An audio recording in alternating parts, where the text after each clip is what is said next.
Parvin, as always, we're here to renew your hope and strengthen our faith in the Lord. Now, our new guest, Anita Chandra, thank you for joining us today. Thank you for having me. I wanted to have you on the show for a while. And you're probably like, why? You have so many good things to talk about. Well, first I want to talk about, we talked months ago. You came to, you were consulting for your dad. I want you to kind of tell us about his journey, what happened to him, and where he's at now, his progress, what's been going on. So what happened to your dad? Okay, so 3 years ago, my dad had a hemorrhagic stroke, and that's when I sort of came to the mix. My dad was in a coma for about 3 months. It affected his, he has hemiparalysis, which I don't think a lot of people realize that you might as well just be paralyzed, because it's not like you can get up and move. So he was paralyzed on one side after that. And he was on, 22 pills for a decade before that. So he's on a lot of medication when I got here. When we brought him home, because we chose to bring him home instead of putting him into a nursing home, we sort of had to quickly learn how to take care of him. Yeah. And so, because I was involved, we chose the homeopathic route. Yes. So we started juicing, we started essential oils, we started probiotics, we started like everything you can think of that was not given by a doctor, by prescription. Kind of going against the grain of what normal people consider the normal course of treatment. Well, we had to, because clearly it wasn't working. Yeah. Like, why is he on 20 pills for a decade? It wasn't doing any good. And as I started looking into all the medication that he was on, I started seeing all the side effects. So I said, okay, well, maybe that's why he has this. Maybe that's why he has that. Let's try something different. Because when your dad is literally about to die right in front of you, I think you'll try anything. Of course. I was more open to it than I think my mom was. So had we have tried to implement any of this before, she wouldn't have been open to it. But because, now she's got a sick, dying man in front of her, she was very receptive to it. So as we started juicing, as we started doing homeopathic things, every single pill fell off. So now we had this man who he was like a walking pharmacy. He's now on no pills. So he's on no pills, and now he's getting recurring UTIs. And I'm not talking about like UTIs where you could just pop a pill, some antibiotics for 7 days, and you'll be fine. The kind of things that he was getting, he would hospitalize him. He'd be on 2 bags of IV medication 2 times a day. So we learned, okay, we have to strengthen his immune system. So we started doing that. Now he's fine. I mean, he had Klebsiella pneumonia. I don't know if I'm pronouncing that right. But the first person in Nevada died of it. There's no antibiotics for it. He lived through it. So that was kind of where he was at. And then he started suffering seizures, which is how God led me to you. And grand mal seizures, which is really, really, it's scary. It's scary to watch someone, especially who's paralyzed, to go through that. So they started trying him on a bunch of different medications. The first one they tried, we got a phone call in the middle of the night, and the nurse said, your dad hit a nurse with a phone. I'm like, are you sure you have the right patient? Because my dad wouldn't hit anybody. Yeah. But he was aggressive. The second one they tried, I remember walking into the room, and he started cussing me and my mom out. Like, I thought, okay, that could be normal for me, because I'm the bad kid. I'm the black sheep, so that could be normal for me. But he would never cuss my mom out. Like, the love he has for her is, there's a song, When a Man Loves a Woman. There's a line in there that says he would give up all his comfort and sleep out in the rain. That's the kind of love he has for my mom. So he would never curse at her. So clearly that medication altered his mind. The third one they tried, I hate to even use my dad's name and this word together, but he was a vegetable. He'd literally just stare at the ceiling. He couldn't talk, drool coming out of his mouth, and just my mom would cry and go, you know, I can't live like this. And it was hard to watch him like that. So then, who pops into my life is you. Ta-da. And we started him on the CBD. He's been seizure-free since. And he's cognitively aware. He's got his appetite back. He'll actually ask my mom for something, which is interesting because he's never hungry. The reason why he's not hungry is because he has a feeding tube. So you're bypassing his mouth and putting something into his stomach every single hour. Of course, he's not going to be hungry. But he now has an appetite. That's fantastic. So I have you to thank for that. Thank Jesus. I'm just a messenger. Indeed. What is your background, if you don't mind me asking? Oh, I am not. It's funny you should ask that because when my dad was in the hospital, I was so involved, and really my intent was trying to save my dad. You know, like my dad was at death's door, so I had to figure out what was going on with him and figure out what I was going to ask the doctors. And I kept a journal, and anything I didn't understand, I was taking notes, and people would say, "Are you a nurse?" I'm like, "I'm quite the opposite. I'm not a nurse." But I had to become familiar and learn things that he was going through very quickly. But my background is television. I've always worked, for the last decade, it's been TV. I've worked as a production manager, so nothing having to do with healthcare at all. Way a long time ago, when I was 21, I was an EMT, but that's about it. That didn't last long. But it's interesting how you can be guided to kind of start learning. Like, how am I learning this stuff and keeping stuff organized? It's very weird. Well, I had to. I had to, because in a hospital setting, all they want to do is stabilize you and put you in a nursing home. And like I was telling, someone earlier, over my dead body was my dad going into a nursing home. So in order to kind of plead my case, because that's where he was headed, I had to learn that, or had to fake it, like, no, we can take care of him. I got this. I know what I'm talking about. And there was a lot of fights. There's a lot of fights with doctors and nurses and pushback.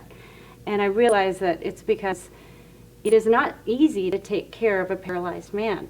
You have to make sure that you know how much nutrients is going into him. Does he have enough water? Does he have enough protein? Does he this? Does he that? You have to become a nutrition all of a sudden. You know what I mean? Yeah, you need to know the background on everything. How do you think faith has helped you on this journey? Just initially with your dad. How did your faith?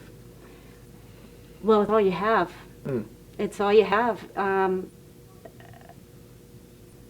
Before my dad had a stroke, I would say that I had had hard times, and I'd say that the scripture that comes to me is, I can do all things through him who strengthens me. I think that's the most misinterpreted quote, because people think, okay, I can do all things because I believe in God, so I can look at Mount Everest and climb it. No, you can't. You know what I mean? Of course, that's not what it's saying. If you read before it, it says, I have been high, I've been low, I've been hungry, I've been full, I've been this and that, and I'm still standing. Therefore, I can do all things through him who strengthens me. So when I think about this journey I've been on with my dad, I think that that's all I had. I didn't crumble because it was not me.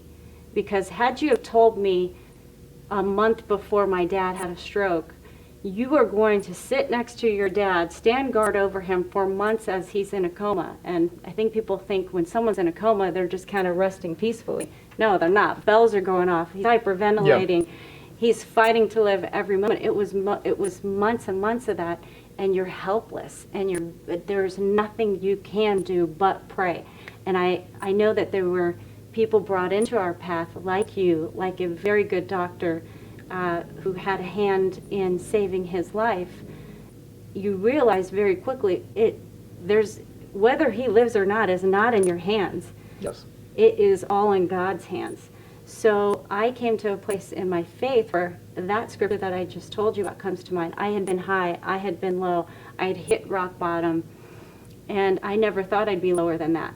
Well, what I went through was baby stuff compared to watching your dad almost die in front of you. So I think that everything I went through as painful as it was at the time, I wouldn't take it back, because that is what strengthened me to be able to walk through my dad with his journey. Yeah. If And that's that makes sense. No, that's your testimony. I mean, as some of you may or may not know, I lost my wife. And so, people look at me and they're like, oh, well, you always like this. And I go, no, I was an atheist for 20 years. And that, Really? what? That throws people off. They go, huh? And, when you start to see that things are purposed, and it's hard for us to imagine in our human way of looking at things, but, due to the loss of my wife, there's an interesting thing because first you wake up, you find God, you find Jesus. Right. Then your faith is tested.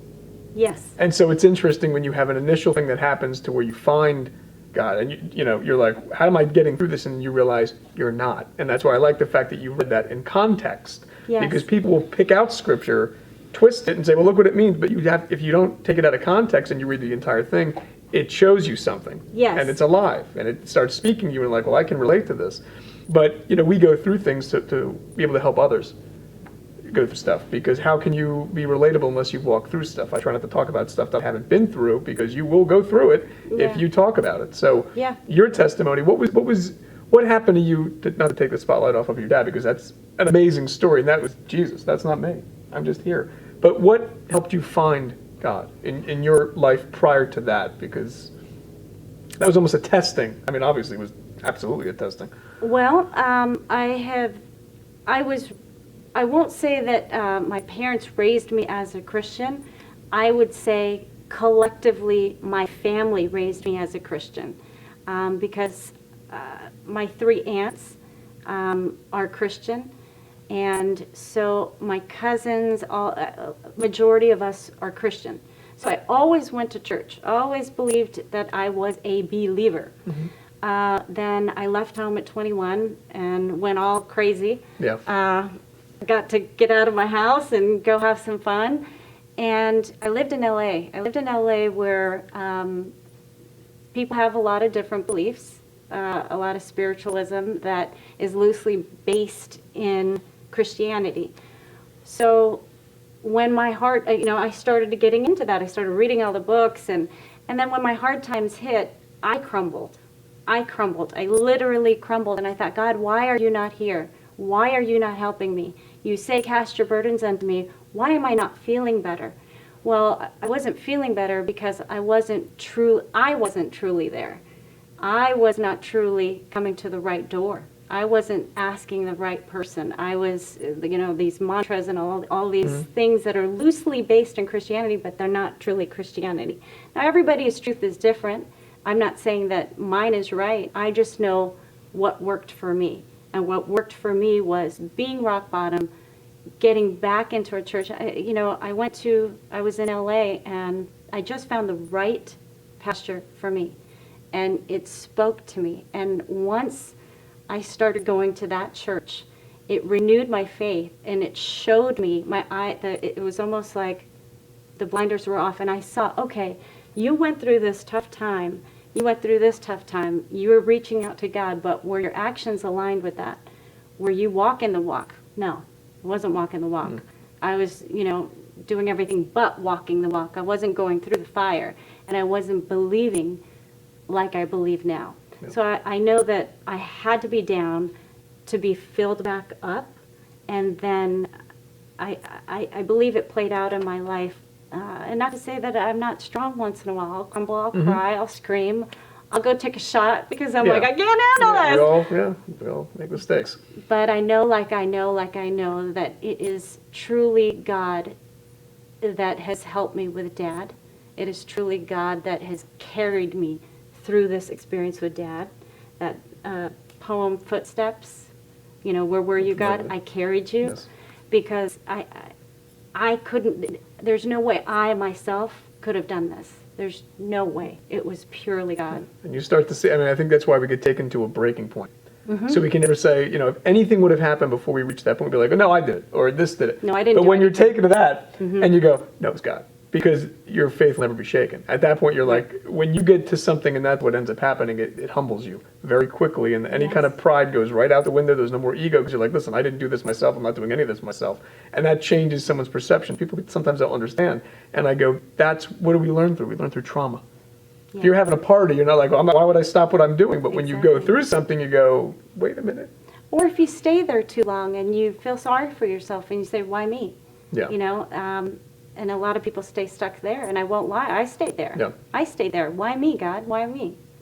And I was there too. Yeah. But it's a renewing of your mind. That's Yes. what ends up happening, that you start looking at the world differently, or really how it truly is. And that's what changes you. Who is in you is stronger than who is in the world. And that's what starts to change stuff. People say, well, wait a minute. If I'm getting through this with him, I can go everything. Yes, because you're not doing it yourself.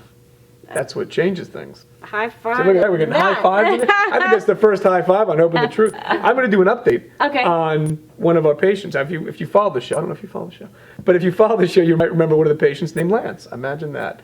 The patient Lance, and we're going to have him back on, but I'm going to tell his story real quick. Lance had a multitude of stuff going on throughout his life. He was in a car accident years ago. One of his friends in the car died. He was paralyzed from it. A few years later, he had a stroke. And with the stroke, he also then had a tumor fast growing on his pituitary gland. And so he came to us a few months ago, just consulting, started using some CBD oil, and started recovering. Got off the pain meds. He had a stimulator and got that taken out for pain, which wasn't helping. So started getting it, but the tumor was still growing. And, I always tell people, look, cannabis will only get you to a point. It's a stepping stone, because you'll start to see stuff where you're told something's impossible, and you say, wait a minute, we don't know what's possible. How can we claim anything's impossible? So we started getting better. And then, but the tumor's still growing. And so I told him, I go, look, your faith is what's going to make you better. It's not me. Not me. So he starts dialing down his dose. He was taking it every day, goes down to 3 days a week. I got a call from him yesterday. And he got a call from the doctor the day before. And doctor goes, I don't quite know how to tell you this. He's like, well, what? He's like, your tumor vanished. And it was interesting because he's like, what? All the neurologists, all the brain surgeons, all the people, they were waiting for this tumor to get to 12 millimeters before they'd even go near it. So it's at 11 millimeters. Gone. Like it never existed. And some people would say, well, maybe that's the oil working. Well, it gets better. Because on top of that, I did a blood panel. And they're looking at his numbers and they go, well, wait a minute. This can't be right. He's like, why? They're like, you shouldn't be alive. By all medical and scientific stuff that we understand, you can't live with the numbers that you have. We need to get you on this medicine right away. Now, this is funny because this is coming from the same people that just said, we don't know what happened to your tumor. Right. And now they're saying, well, wait a minute. No. We need to get you on this stuff because we don't understand how your blood panel, how are you walking around and breathing? And that's the key thing, is that with your faith, when you start saying, well, wait a minute. It's funny, people will say, well, I believe God can do this, but he can't heal me. Well, what? There's like a disconnect where it's like when you fully let him into all aspects of your life, you start saying, wait a minute. And we have to learn this ourselves, like, I'm letting him in there, but not over here. And we can start to make corrections, and we learn from going through stuff, and you're like, oh, I'm trying to do it my way again. Let's not let that happen again. When you asked me what my background was, and I told you TV, truly I know that. You put me in an arena where I'm supposed to do my job, and I can tell you all the moving parts. You tell me about, before Dad had a stroke, you tell me anything about a stroke, I'd go, I don't know. However, it was my faith that brought all the right people into my life to teach me how to take care of Dad. So I still had to seek. God says, I will meet you halfway. Yeah. I was halfway, and everything, all the resources came. You came to me literally at a time where Dad was a vegetable. I hate that word, but I've showed you videos of how he just, how terrible he was. Well, has Ray, no? What? Has he? So some of the people that we talk, and that's the circle of influence that you have when you start talking to different people. Right. And they're like, we have to talk to you because they've seen it. When you see it, again, you start seeing it and go, this can't be possible. I would not have, I have to be honest, I don't know that I would have called you if I didn't Ray's, my friend's story is that, and I did not even know his cancer was this aggressive, but he had 12 tumors that, with your help, are now gone, and he is cancer-free. So when he told me, trust me, this guy is the real deal, call me, but God brought that to me. God's precise. Right. Walking into Sprouts, meeting the right person who teaches you, takes an hour out of his day to teach you about why probiotics are important, why this is important, that is important. All these things, God aligned everyone for God aligned everyone for me. So I went out there on a limb, and he provided everyone else, and I could be more thankful to you. Listen, I'm grateful. I'm a guide. I'm just a sinner that said yes. And so with people, when they start realizing there's no chance, there's no luck, there's no coincidence. Imagine how life starts to make a lot more sense. When people see something like, well, that's just lucky. No, there's no such thing as luck. No. When you see precision working, and there's like, No. how did all of these things No. factor in on what? Because you didn't do it. That's the key thing. All we have to do, we have to get out of our own way. We're our own worst enemy. We're fighting against ourselves, not other people. Right. And that's the problem. We get in each other's way. A few other updates. We have our Compassion Heart Dinner coming up February 11th. If you're in town and you guys can make it, I don't know. It's right before Valentine's Day. It's all benefiting patients that go through animal and human Compassion Awareness Project, and that's going to be at Rendezvous Wine Bar. So all proceeds are going to that.